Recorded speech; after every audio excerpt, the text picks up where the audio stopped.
మేమెవరు ఇంకా ఎత్తుకోలే పట్టుకోలే. ఒక బాక్స్లో పెట్టి మొత్తం బాడీ అంతా కూడా ఫ్లూయిడ్స్, రక్తం తీయడానికి కానీ, ఫ్లూయిడ్స్ ఎక్కించడానికి కానీ శరీరం అంతా కూడా ఇలా వైర్స్ అన్నీ పెట్టేశారు. రెయిన్బో హాస్పిటల్కి షిఫ్ట్ చేస్తున్నప్పుడు అంబులెన్స్లో పెట్టి సైరన్ ఆన్ చేయగానే మాకు వచ్చిన వేదన I can't even explain it. ఆ సైరన్ మోగుతుంటే షైనీకి దుఃఖం ఆగట్లా. అప్పుడే ఆపరేషన్ జరిగింది, ఇంకా ఆ కుట్లు పచ్చిగానే ఉంటాయి. Imagine when she's crying, the pain that she's facing there.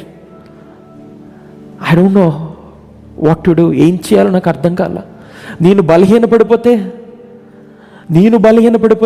తను ఇంకెంత బలహీనంగా ఉంటుంది. నాకేమో హాస్పిటల్కి వెళ్ళాలని ఉంది, కానీ నేను తనకు ప్రమాణం చేశాను, నేను నీతో పాటే ఉంటాను హాస్పిటల్లో అని. నేను నీతో పాటే ఉంటాను అని నేను తనకు ప్రమాణం చేశాను.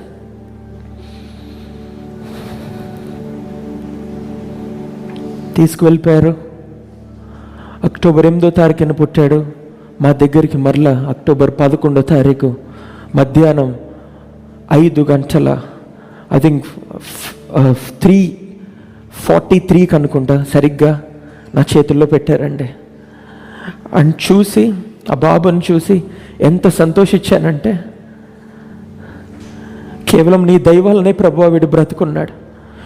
మా ప్రార్థన వల్ల కాదు, మేము చేసిన పరిచర్య వలన కాదు, ఎవరి వలన కాదు, నేను మా విశ్వాసం వల్ల కాదు, కానీ కేవలం నీ దయ వల్లనే బ్రతుకున్నాడు ప్రభువా అని చెప్పినప్పుడు the amount of joy that we faced.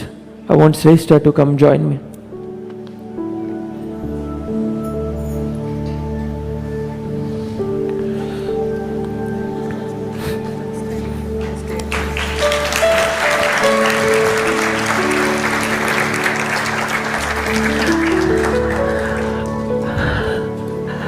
ఆ రోజు ఇందాక చూశారు కదా ఫోటోలో, ఆ వైర్స్ అవన్నీ పెట్టినప్పుడు కలిగిన దుఃఖం కంటే కేవలం ఆయన దయ వలన ఇప్పుడు హృదయంలో ఉప్పొంగిపోయే ఆనందం ఉంది చూసారా. It is all because of his love. కేవలం ఆయన ప్రేమ వలనే, ఆయన కృప వలనే. హల్లెలూయా. బాగున్నాడా అండి? Thank you, Lord.